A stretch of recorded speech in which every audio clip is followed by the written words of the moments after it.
Hello बच्चों, good morning. आज हम 11th क्लास का पहला लेक्चर शुरू करने जा रहे हैं।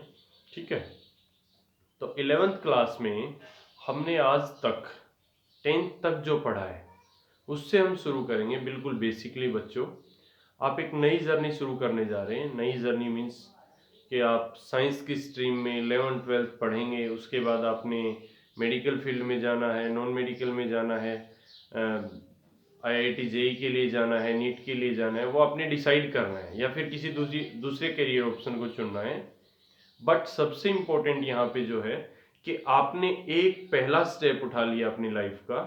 पहला फर्स्ट ये टर्निंग पॉइंट है कि आपने ये डिसाइड कर लिया है कि हमने साइंस स्ट्रीम से पढ़ते हुए निकलना है। तो साइंस में आपने डिसाइड किया है कि इस फील्ड में, इस स्ट्रीम में रहना है। यहाँ पे 11th 12th हमने करनी है। तो बच्चों, आपसे एक हम्बल रिक्वेस्ट है कि आप कोई स्ट्रीम बुरी नहीं होती। कैसे करियर ऑप्शन चूज करते हैं थोड़ा मैं आपको बता देता हूँ। करियर ऑप्शन चूज करने से पहले आप ये सोचेंगे कि मैंने किस स्ट्रीम में जाना है, तो क्या बनना है, मेरा एम क्या रहेगा, एम्बिशन क्या रहेगा। जो एम आप देखेंगे उसमें आपके माइंड में ये जरूर रहे कि जो आप बनना चाहते हैं, क्या आपके अंदर वो क्वालिटीज हैं जो आप बनना चाहते हैं। गॉड गिफ्टेड होता है वो क्वालिटी, आप अपने अंदर को पहचानें। आप एक अच्छे इंजीनियर बनना चाहते हैं, तो क्या आप दिन रात मेहनत कर सकते हैं। आप एक डॉक्टर बनना चाहते हैं, क्या आप दिन रात एक हॉस्पिटल में बैठ के काम कर सकते हैं, सोशल सर्विस इतनी कर सकते हैं, उस नोबल प्रोफेशन मान के उसको मेहनत कर सकते हैं। अगर इस तरह की चीजें हैं, आप एक पायलट बनना चाहते हैं, तो आप उस तरह से सोचें कि क्या आप घर से बाहर रह सकते हैं सालों साल, काफ़ी दिनों तक। दूसरे देशों में आप रहेंगे, अपने देश में रहेंगे, फ्लाइट में रहेंगे, घर से बाहर काफ़ी टाइम तक अपने अपने फैमिली मेम्बर से दूर रहेंगे। तो इस तरह की चीज़ें आपको सोच के चलनी है कि क्या आप ऐसा एडजस्ट कर सकते हैं, क्या आपका उसमें इंटरेस्ट है। दूसरा, आप बनेंगे तब जब आप पढ़ेंगे। तो जो सब्जेक्ट आप पढ़ना चाहते हैं, क्या आपका उन सब्जेक्ट्स में इंटरेस्ट है, क्या वो सब्जेक्ट आपको अच्छे लगते हैं, क्या उनमें आप 10-10 12-12 घंटे की सीटिंग दे सकते हैं। अगर बच्चों ऐसा है तो बिल्कुल ईमानदारी से आप अपने फील्ड को, अपने करियर को चूज कर लें। ये बहुत आसान होगा आपके लिए कि फिर अपने एम्बिशन को पाना कितनी आसानी से आप वहां पहुंचेंगे, आपने कभी सोचा भी नहीं होगा, कल्पना भी नहीं की होगी। नेक्स्ट हम बात करते थोड़ी सी कि 11th में जब हम आ गए हैं, 10th की एग्जाम्स दिए हैं, अभी बच्चों एक दो एग्जाम बाकी है। मे भी हो सकता है, सुनने में आया है कि बोर्ड आपको वो एग्जाम कंडक्ट बाद में करवाएगा, या मे भी हो सकता है कि ना भी करवाए, आपको अपग्रेड कर दे 11th में। बट आप ये मान के चलें कि आप 11th क्लास में आ गए हैं। अब 11th में आपने पढ़ना है, तो क्या पढ़ना है वो थोड़ा माइंड में रखें कि 11th में यहाँ पे आप साइंस पढ़ेंगे, कोई मेडिकल पढ़ेगा, कोई नॉन मेडिकल से पढ़ेगा, कोई बायोलॉजी पढ़ेगा, मैथमेटिक्स पढ़ेगा, बट फिजिक्स केमिस्ट्री कॉमन रहेंगे दोनों में। और मैं आपको केमिस्ट्री पढ़ाऊंगा, तो केमिस्ट्री में सबसे इंपॉर्टेंट जो आपके लिए रहेगा वो रहेगा अंडरस्टैंडिंग, कॉन्सेप्ट को समझना। किस तरह से कॉन्सेप्ट बनता है, उसका यूज क्या है, व्हाई, क्यों, किसी भी चीज के पीछे कारण क्या है। कोई चीज हम पढ़ रहे हैं तो क्यों, कोई चीज हैपनिंग हो रही है, कोई ऑब्जर्वेशन आप देख रहे हैं तो हाउ, कैसे हो रहा है वो, how that's happening, why it is happening. ये इस तरह से हम पढ़ेंगे। आपके माइंड में क्वेश्चन होने चाहिए, क्ल्यू होने चाहिए। हम केमिस्ट्री पढ़ रहे हैं तो क्यों, मैंने अभी आपको बताया।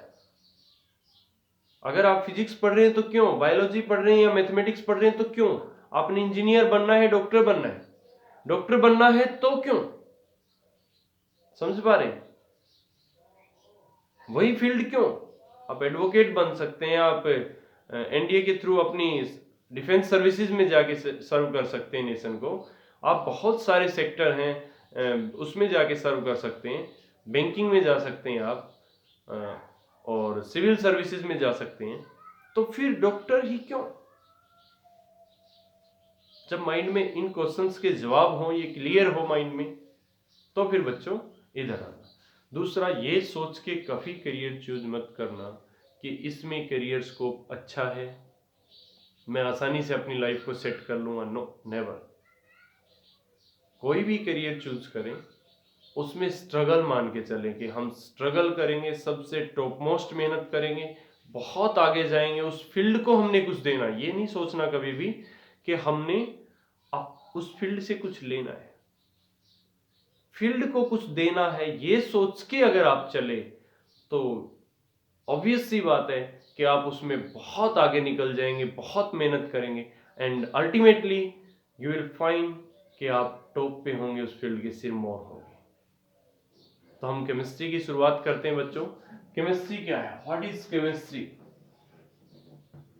बहुत छोटा और आसान क्वेश्चन है कि केमिस्ट्री क्या है।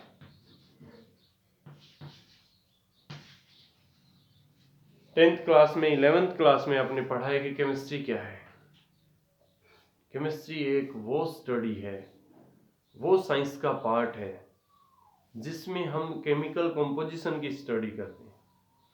केमिकल कंपोजिशन किसकी? मैटर की। मैटर क्या है? Anything you see in your surrounding, कोई चीज जो आप अपनी सराउंडिंग में देख रहे हैं, अपने चारों तरफ देख रहे हैं, even you also, even me also, everything is made up of matter having mass, occupy space. Corona virus is also a matter, but it's a very minute matter, बहुत छोटा पार्टिकल है। कोरोना वायरस भी एक matter है, उसका भी wait है, वजन है, स्पेस होता है, वो भी थोड़ा सा स्थान घेरता है, लेकिन बहुत बहुत माइन्यूट स्पेस उसका होता है।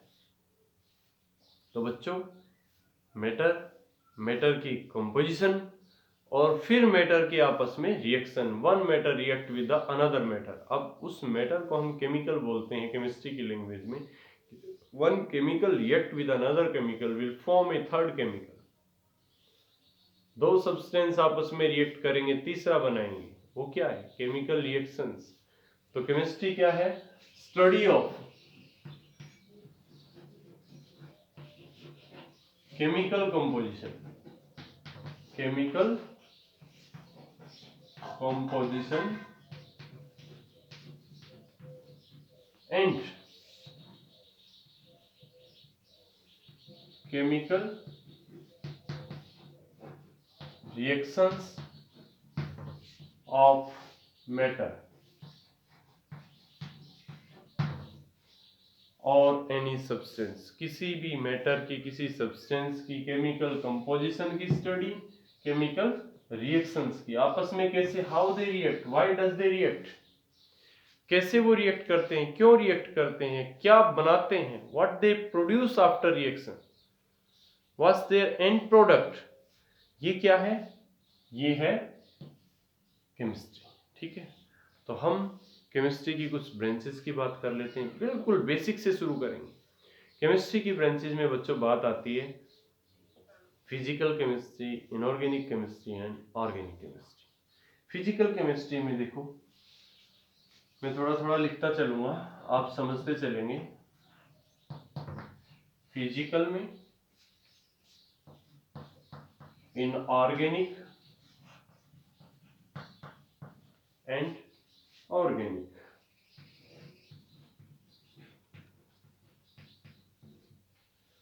ये तीनों केमिस्ट्री की ब्रांच। फिजिकल में हम क्या स्टडी करते हैं? फिजिकल में हम स्टडी करते हैं उसका mass, weight, measurements, physical measurements.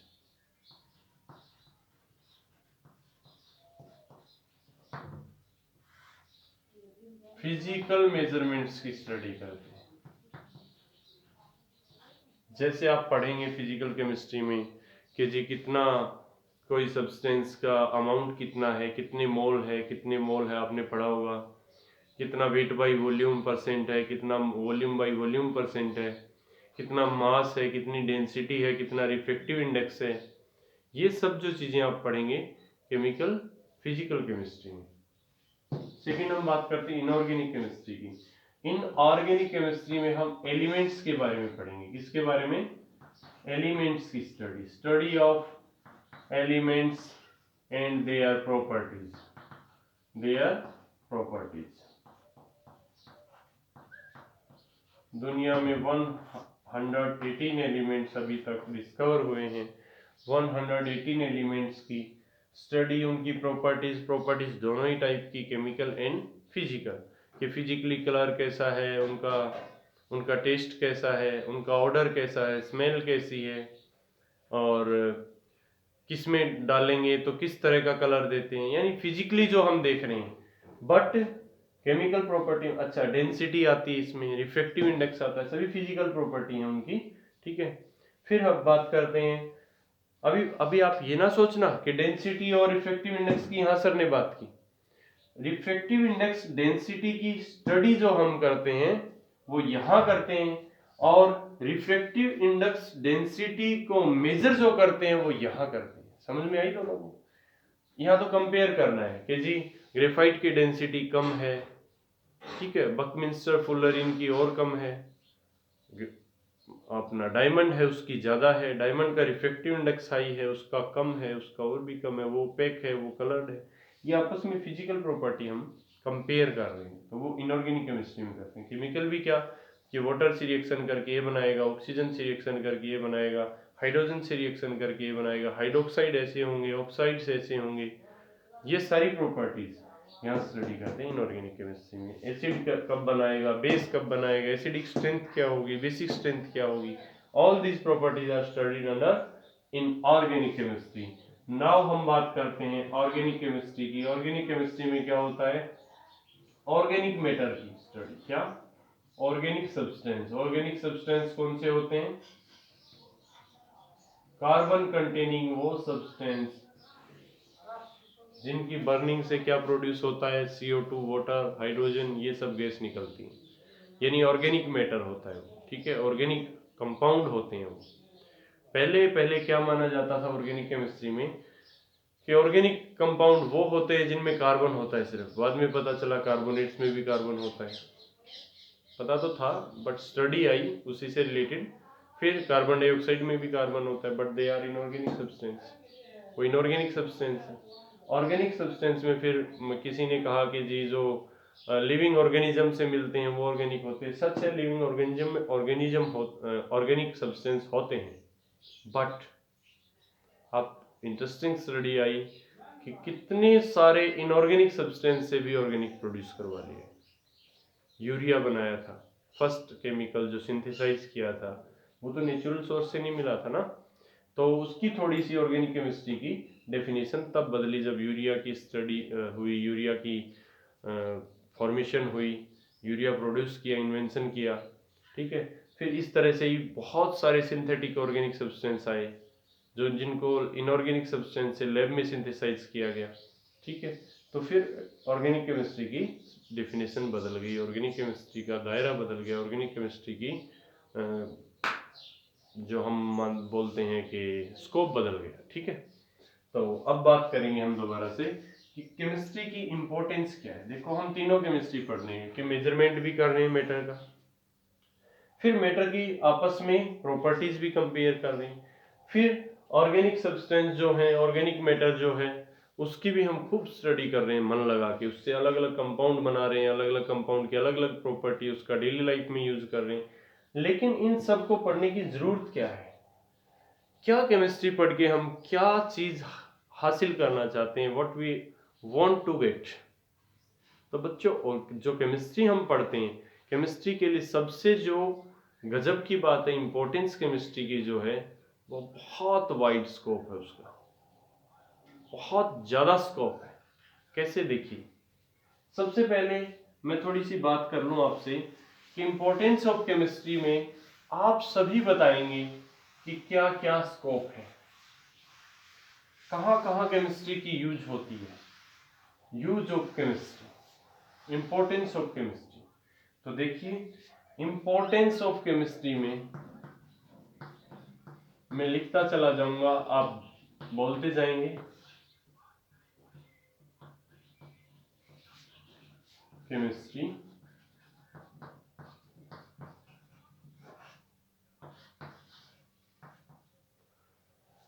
सबसे पहले छोटी छोटी बातें करेंगे। किसान के बच्चे हैं जो खेती करते हैं, उनको बहुत आसानी से पता होगा कि जितने फर्टिलाइजर्स, पेस्टिसाइड्स, इंसेक्टिसाइड्स और ये सब बनते हैं वो क्या होते हैं, केमिकली होते हैं। केमिस्ट्री की वहाँ रिक्वायरमेंट है कि in aid of the farmer, farmer की मदद में। और एड कैसे प्रोड्यूस की जाती है, कैसे हेल्प प्रोवाइड की जाती है, वो किस तरह से होती है, वो होती है फर्टिलाइजर्स बना के। किससे? फर्टिलाइजर्स। फर्टिलाइजर्स बनते हैं, पेस्टिसाइड्स बनते हैं केमिस्ट्री से, इंसेक्टिसाइड्स बनते हैं। मैं बताऊंगा एक एक क्या होता है ये, और पेस्ट, इंसेक्टिसाइड और सब बनते हैं ये सब मटेरियल जो क्या होते हैं, एग्रीकल्चर में हेल्प करते हैं टू द फार्मर। और फार्मर से उससे क्या होता है, देखो फर्टिलाइजर से प्रोडक्शन ज्यादा होता है, फर्टिलाइजर से क्या होता है, प्रोडक्शन ज्यादा। हम काफी साल पहले की बात है, जब हरित क्रांति बोले तो ग्रीन रिवॉल्यूशन नहीं आया था इंडिया में, शायद 1971 में हमारा वॉर हुआ था पाकिस्तान के साथ। At that time there was no green revolution. उस टाइम ग्रीन रिवॉल्यूशन नहीं था, खाने की कमी थी, लोग भूखे मरते थे। तो उस टाइम में बच्चों लाल बहादुर शास्त्री ने जय जवान जय किसान का नारा लगाया, और स्वामीनाथन, शायद आई थिंक टाइमिंग अलग हो सकती है थोड़ी आगे पीछे, लेकिन मुझे पता है 1971 में कि बिल्कुल भी देश के पास खाने के लाले पड़ गए थे, सेना के पास खाना नहीं था, तो देश ने व्रत रखा था। लाल बहादुर शास्त्री जी ने कहा था हफ्ते में 1 दिन या 2 दिन भूखे रहें और आप अपना खाना भेजें, और उससे देखो देश में कितना अन्न धान पैदा हो जाएगा। तो पैदा तो क्या होना था, वो इकट्ठा हो गया, और जो देश की सेना की और दूसरे कामों में हेल्प आया, गरीब लोगों को मरने के से बचाने के लिए। तो ऐसा हुआ था। तो उस टाइम में हम इंडिपेंडेंट नहीं थे, किसके मामले में, आत्मनिर्भर नहीं थे, किसके मामले में, हमारा फूड मटेरियल जो प्रोड्यूस करते हैं, या हम खाद्यान्न जो बनाते हैं जिनको बोलते हैं हम सीरियल्स वगैरह, अनाज वगैरह पैदा करने में हम बिल्कुल भी आत्मनिर्भर नहीं थे। तो बच्चों हुआ क्या, देखो जो प्रोडक्शन हुई ना उसमें फर्टिलाइजर्स का इस्तेमाल हुआ। स्वामीनाथन, डॉक्टर स्वामीनाथन हुए, अभी भी कई बार आप न्यूज़ में सुनते होंगे कि स्वामीनाथन आयोग की रिपोर्ट को लागू क्यों नहीं किया जा रहा है। उन्होंने बताया था कि कैसे हरित क्रांति आए, कैसे फर्टिलाइजर्स का यूज हो, प्रोडक्शन बढ़े, कैसे किसानों की हेल्प की जाए, कैसे किसान एक दूसरे की हेल्प करें, और कैसे किसान प्रोडक्शन को ज़्यादा से ज़्यादा बढ़ाएं, उनको मशीन्स दी जाएं, टेक्नोलॉजी का विस्तार हो, उनको कर्ज सस्ते दिए जाएं, उनको बीज खाद सस्ते दिए जाएं, ये सब प्रोवाइड किया जाए। पेस्टिसाइड्स वगैरह जो फसल को बर्बाद कर देती है, पेस्ट क्या होती है, चिपचिपा कुछ होता है जो फसल में आ जाता है, और उससे क्या होती है, सारी फसल बर्बाद हो जाती है। इंसेक्ट होती है, इंसेक्ट होते हैं, फ्लाइज वगैरह होती हैं, मक्खियाँ वगैरह, मच्छर वगैरह, वो आ जाते हैं, तो उससे भी पूरी फसल बर्बाद हो जाती है। उनको किल करने के लिए इंसेक्टिसाइड एंड पेस्टिसाइड होते हैं जो उनको मार के और अपनी फसल को बचाया जा सकता है। तो ये सब चीज़ें हैं जिनके ऊपर रिसर्च की गई, जिनके ऊपर मेहनत की गई, और वो सब केमिस्ट्री की देन है। सेकेंड हम बात करते हैं कॉस्मेटिक्स। कॉस्मेटिक्स, जब किसान की बात हो तो कॉस्मेटिक्स की बात होनी चाहिए। किसान सबसे ज़्यादा कॉस्मेटिक का इस्तेमाल करता है, वो है मिट्टी। जब वो खेत में काम करता है, धूल मिट्टी इस तरह से जम जाती है जैसे कि उसने क्रीम लगाई हो, ठीक है। तो बच्चों कॉस्मेटिक्स में जो ब्यूटी पार्लर होते हैं, या जो लोग ब्यूटिशियन का काम करते हैं, ब्यूटी फेस के लिए या बॉडी के लिए लोशंस होते हैं, अलग अलग तरह की क्रीम्स होती हैं, अलग अलग जेल होती हैं, वो सभी क्या हैं, वो सभी केमिकल्स हैं। किसने बनाए, केमिस्ट्री ने। हेल्प किसकी कर रहे हैं, हमारी कर रहे हैं। क्यों कर रहे हैं, क्योंकि बॉडी की के अंदर कोई इन्फेक्शन हो गया स्किन में, या कोई स्किन में कोई प्रॉब्लम है किसी तरह की, तो उसको और कम करने के लिए उन सब चीज़ों का यूज करते हैं, कॉस्मेटिक्स, जेल्स, क्रीम्स एंड हाँ लोशंस वगैरह का, ठीक है। तो थर्ड हम बात करते हैं केमिस्ट्री का यूज कहाँ होता है, मेडिसिन्स में। किसमें, मेडिसिन्स में। डेली लाइफ में देखो कितनी आसान आसान चीज़ें हैं। आज हम सिर्फ इम्पोर्टेंस की बात करेंगे, कितने वाइड स्कोप है। अब मेडिसिन्स में देखो क्या है कि आपको मलेरिया है, टाइफाइड है, किसी भी तरह की बीमारी है, फीवर है, वायरल है, कोरोना है, सबके लिए क्या है, कोई ना कोई केमिकल बनाया जाता है जो उसको किल करे, उस वायरस को, बैक्टीरिया को, मतलब उसको फॉरेन पार्टिकल को किल करे, एंटीजन को किल करने के लिए कोई केमिकल बनाया जाता है। तो वो सब केमिस्ट्री में बनते हैं। कुछ एग्जांपल्स मैं आपको दूंगा। पैरासीटामोल आप खाते हैं वो भी एक केमिकल है, एस्पिरिन आप खाते हैं वो भी एक केमिकल है, डाइक्लोफेनिक सोडियम होता है वो भी केमिकल होता है, और कुछ लाइफ सेविंग ड्रग्स हैं जैसे सिस्प्लेटिन है कैंसर में, टेक्सोल यूज होता है कैंसर में, सिस्प्लेटिन टेक्सोल लिख देता हूँ, सिस्प्लेटिन एंड टेक्सोल, ये ड्रग्स हैं, मेडिसिन है, ये यूज होती हैं कैंसर के ट्रीटमेंट के लिए। एजिथ्रोमाइसिन एंटीबायोटिक का यूज होते हैं, बहुत सारे एंटीबायोटिक प्रोडक्ट हैं, एजिथ्रोमाइसिन, स्ट्रेप्टोमाइसिन, टेरामाइसिन, पैरासाइक्लिन, पेनिसिलिन, ये सब क्या है, एंटीबायोटिक्स हैं। ये सब यूज होते हैं किसमें, आपके मेडिसिन की तरह। आपको कोई भी किसी भी तरह की कोई बीमारी है, कोई इन्फेक्शन है, उसको ख़त्म करने के लिए एंटीबायोटिक्स का इस्तेमाल होता है।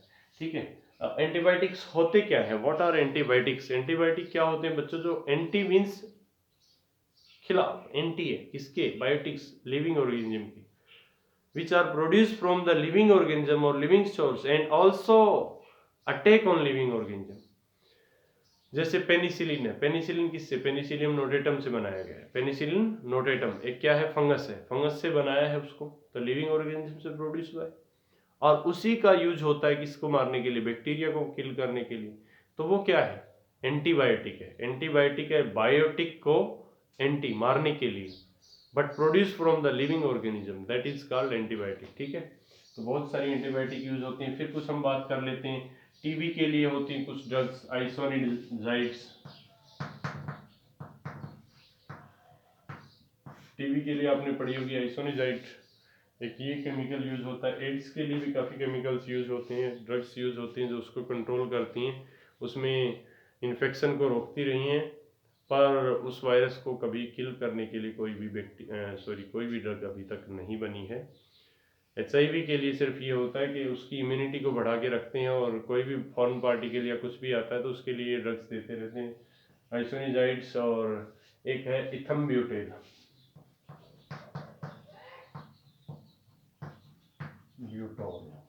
इथम्ब्यूटोल, ये भी टीबी और एड्स दोनों में यूज होती है। टीबी के अंदर उसकी डोज बढ़ा दी जाती है, एड्स में थोड़ी डोज कम रहती है। कुछ ड्रग्स एडिशनल होती हैं जो HIV पॉजिटिव को दी जाती हैं। ठीक है बच्चों, तो ये था आपका क्या कि इंपॉर्टेंस ऑफ केमिस्ट्री, कितनी केमिस्ट्री की यूज होती है मेडिसिन में। आप बहुत सारी मेडिसिन और देखेंगे, आप मेडिकल स्टोर पे जाएंगे, सारी जितनी मेडिसिन आप देखते हैं वो सभी क्या है, केमिस्ट्री की देन है। आयुर्वेदिक मेडिसिन भी केमिस्ट्री की देन है, उनमें भी कुछ ना कुछ फॉर्मुलेशंस, एक्सट्रैक्शंस केमिस्ट्री की हेल्प से ही होता है। ठीक है, फिर हम बात करते हैं किसकी, कि कुछ और इम्पोर्टेंस देखो, अपने अपने विजुअलाइज करेंगे अपने अपने घर में। क्लोथिंग्स, कपड़े बनते हैं, क्लॉथ्स किससे बनते हैं, केमिस्ट्री से। पल्प ऑफ, किससे बनते हैं, पल्प ऑफ ट्रीज, लकड़ी के पल्प से। उसको लुगदी बोलते हैं, आई थिंक ऐसे कोई शब्द बोलते हैं, लुगदी से, लकड़ी की लुगदी से कपड़ा बनता है। और कॉटन, कॉटन कहाँ से बनती है, प्लांट से बनती है। अब कॉटन से भी कपड़ा बनता है, केमिकली सिंथेसाइज जो होता है ना, हम उसकी बात कर रहे हैं यहाँ पे। Nylon, terylene, polythene bags, polythene के PPE किट्स आ गई, पॉलीथीन की किट्स आई हुई हैं, PPE किट्स बोलते हैं उनको, कोरोना के लिए आजकल काफ़ी यूज हो रही हैं। तो वो सभी कपड़े, वो सभी चीज़ें किससे बनती हैं, केमिस्ट्री के यूज से बनती है। पॉलीमर होता है, टेरिलीन, नाइलॉन एक पॉलीमर होता है। ठीक है, पेपर इंडस्ट्री में पेपर बनता है, वो भी केमिस्ट्री की देन है, केमिस्ट्री ने ही बनाया है। मार्कर की इंक बनती है, वो भी केमिस्ट्री की देन है। ठीक है, तो इस तरह से केमिस्ट्री का बहुत यूज है। कपड़ा बन रहा है, आपकी प्लास्टिक बन रहा है, आपके फैन की फिटिंग है जो आप देख पा रहे हो, ऊपर नहीं देख पा रहे, फिटिंग है, फिटिंग जो हुई है वो भी उसी से केमिस्ट्री की देन है। और आपकी जो मेटल्स हैं जितनी भी, उनको मिक्स करके और वो बनाए जाते हैं, एलॉय जो बनते हैं वो भी केमिस्ट्री की देन है। एलॉय भी बनते हैं ना, एलॉय व्हील आप यूज करते हैं, गाड़ियों में होता है, निकल की वो होती है, पेंटिंग होती है, उसके ऊपर पेंटिंग नहीं होती, वो एलॉय बनते हैं मिक्स करके कुछ क्वांटिटी, कि इतने परसेंट उसमें निकल होगा, इतने परसेंट आयरन होगा, उस तरह से मिक्सिंग होती है। आपने साइकिल हैंडल देखा होगा चमकता हुआ, उस पर निकल कोटिंग होती है, निकल का एलॉय होता है वो। ठीक है, और एलॉय व्हील आप देखते हैं चमकते रहते हैं, स्टील की तरह एलॉय व्हील होते हैं। स्टील भी एक क्या है, आयरन कार्बन का मिक्सचर है, जो किससे बनता है, केमिस्ट्री नहीं बना है। तो इस तरह से बच्चों हम सारी केमिस्ट्री की इम्पोर्टेंस पढ़ रहे थे। केमिस्ट्री की और काफ़ी इम्पोर्टेंस है। आप दुनिया में कुछ भी देख रहे हैं, पेट्रोल डीजल बन रहे हैं, वो सारे क्या है, केमिस्ट्री से ही बने।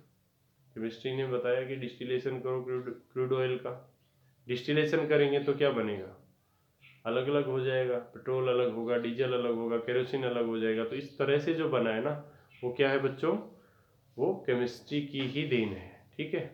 फिर और बहुत सारी चीज़ें हैं। कॉस्मेटिक्स तो हमने पढ़ ही लिया। उसके अलावा हेयर स्टाइलिंग जेल, जेल को हेयर स्टाइल करने के लिए जो जेल बनती है वो भी। ठीक है। और आप देखेंगे लिपस्टिक, लिप के ऊपर स्टिक करने के लिए जो अलग अलग तरह के कलर होते हैं, लिपस्टिक आप जानते हैं, अच्छे से समझ पाएंगे। तो वो सब क्या है, वो केमिस्ट्री की देन है। और हम बात करें, कुछ अभी मेरे माइंड में नहीं आ रहा, इसके अलावा कुछ, हाँ, जैसे हर्बिसाइड्स, वीडीसाइड्स होते हैं, बथुआ हो गया या कोई हर्ब है, वीड है, जिसको हमने ख़त्म करना, उसके लिए क्या बनते हैं, स्प्रे आ गए आजकल। खेतों में निराई गुड़ाई की ज़रूरत नहीं होती, क्या होता है, स्प्रे कर देते हैं कि जी वीड्स ख़त्म हो जाएंगे, हर्ब्स ख़त्म हो जाएंगे, बथुआ वगैरह है या जो भी है वो ख़त्म हो जाएंगे। ठीक है। जो बच्चे एग्रीकल्चर बैकग्राउंड से हैं वो इसको बहुत अच्छे से समझ पा रहे हैं। बाकी बच्चे हैं वो माइंड में रख लेना कि वीडीसाइड्स होते हैं, हर्बिसाइड्स होते हैं, जो वीड्स एंड हर्ब्स को मारने के लिए, जो हार्मफुल तो नहीं होते फसल के लिए, हाँ हार्मफुल ही होते हैं एक्चुअली। क्या होता है कि वो फसल को जो मिल रहा है ना न्यूट्रिएंट, उसका कंज्यूम कर लेते हैं उसको, तो वो फसल का डायरेक्ट नुकसान नहीं करते, इनडायरेक्टली वो उसको यूज कर लेते हैं। तो फसल को वो सारे फर्टिलाइजर्स नहीं मिल पाते, वो न्यूट्रिएंट नहीं मिल पाते, तो ताकि वो ग्रोथ कर सके अच्छे से। तो फुल ग्रोथ नहीं होने देते, इसलिए वीडीसाइड हर्बिसाइड का यूज़ करके उनको ख़त्म करते हैं। अच्छा, कुछ केमिकल्स यूज़ होते हैं, जैसे मिल्क, मिल्क को प्रिजर्व करने के लिए प्रिजर्वेटिव यूज़ होता है। और आपका अचार है उसको प्रिजर्व करते हैं, जितने भी फूड आइटम्स हैं उनको प्रिजर्व करते हैं। जो पैकिंग आइटम आते हैं, आप शहरों में देखते होंगे, बड़े महानगरों में पैकिंग आइटम्स होते हैं, वो सभी किससे यूज होते हैं, किससे बनते हैं, सभी केमिस्ट्री के यूज से, प्रिजर्वेटिव डाल के ही सेफ किए जाते हैं। ठीक है। तो ये फूड इंडस्ट्री होगी, फूड प्रोसेसिंग, फूड टेक्नोलॉजी में इसका यूज हो गया। नैनो टेक्नोलॉजी में भी केमिस्ट्री का यूज होता है। न्यूक्लियर इंडस्ट्री में भी यूज होता है, एनर्जी बनाई जाती है न्यूक्लियर पावर प्लांट में। बम्बार्डमेंट होती है यूरेनियम के ऊपर न्यूट्रॉन्स की, और न्यूक्लियर फिजन रिएक्शन होती है। फिजन रिएक्शन से बहुत ज़्यादा हीट निकलती है, उससे वाटर को गर्म करते हैं, उसके वेपर्स बनाते हैं, टरबाइन पे लगते हैं, घूमते हैं टरबाइन और बिजली बन जाती है। जनरेटर जुड़े होते हैं टरबाइन से। ठीक है। तो मैं बहुत शॉर्ट में बहुत लंबी लंबी बातें आपको बता रहा हूँ कि कहाँ कहाँ केमिस्ट्री का यूज़ होता है। तो ये भी एक केमिस्ट्री का यूज़ होने की बहुत अच्छी इंपॉर्टेंस है केमिस्ट्री की, कि हम इलेक्ट्रिसिटी प्रोड्यूस करा रहे हैं केमिस्ट्री के यूज से, हेल्प से, न्यूक्लियर फ्यूजन रिएक्शन करा के। न्यूक्लियर फ्यूजन रिएक्शन होती हैं, उससे क्या बहुत एनर्जी बनती है। हाइड्रोजन बॉम्ब बनाया है हमने, और जो क्या है, कुछ और काफ़ी चीज़ें होंगी, अभी माइंड में नहीं आ रही। तो ठीक है, ये सब केमिस्ट्री का क्या था, यूज़ था। तो आपको सिर्फ आज बेसिक केमिस्ट्री की इम्पोर्टेंस, केमिस्ट्री के यूज़ और ये सब बातें। अच्छा, कुछ आपको ये बताता हूँ कि पॉलीमर बनते हैं, जैसे पॉलीथीन है, जैसे टेफ्लॉन है। आप अपना यूटेंसिल्स होते हैं, उनके ऊपर ब्लैक स्टिक लगी होती है, आपने देखी होगी, उसको पकड़ के आप यूटेंसिल्स को आसानी से उतार सकते हो, वो गर्म नहीं होता, हीट रेजिस्टेंट होता है। थर्मोप्लास्टिक, थर्मोसेटिंग पॉलीमर होते हैं, जैसे आप अपने यूज़ करते हैं स्विचेज वगैरह, स्विचेज में थर्मोसेटिंग पॉलीमर है, जलते नहीं, जल्दी से जल जाते हैं, तो स्ट्रॉन्ग, कठोर हो जाते हैं। ठीक है, हार्डनेस आ जाती है उनमें। ठीक है। प्लास्टिक बनता है, वो भी सारा केमिस्ट्री की देन है। और कुछ और बात करें तो जैसे पॉलीमर्स में ही नाइलॉन, टेफ्लॉन, टेरेलिन, ये सब मैंने आपको बता ही दिया।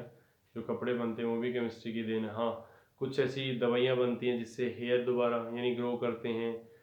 कुछ कलरिंग एजेंट हैं, जैसे कलर्स वगैरह हैं, हेयर कलर्स यूज़ करते हैं हम, वो भी क्या केमिस्ट्री की देन है, केमिस्ट्री ने बनाए। यानी पूरी इंडस्ट्री के अंदर जितना कोई भी केमिकल यूज होता है वो सब केमिस्ट्री की वजह से होता है। और आपको पता है इंडस्ट्री में कितना केमिकल यूज होता है। ठीक है। तो यही था आज आपका टॉपिक कि इम्पोर्टेंस ऑफ केमिस्ट्री क्या है। नेक्स्ट टॉपिक में हम बात करेंगे कि एलिमेंट्स क्या होते हैं, सब्सटेंस कितने टाइप के होते हैं, वो सब हम स्टडी करेंगे। सब्सटेंस के type, pure substance, chemically physically substance देखेंगे, प्योर होते हैं, मिक्सर होते हैं। फिर प्योर सब्सटेंस में एलिमेंट होते हैं, कंपाउंड होते हैं, मिक्सर्स कैसे होते हैं, होमोजेनस, हिट्रोजेनस होते हैं, फिजिकली, केमिकली सभी हम क्या देखेंगे, क्लासीफाई करेंगे।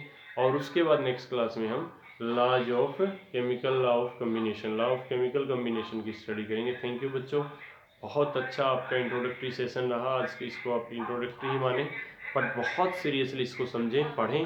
केमिस्ट्री की एक थॉरो नॉलेज मैंने आपको दी है।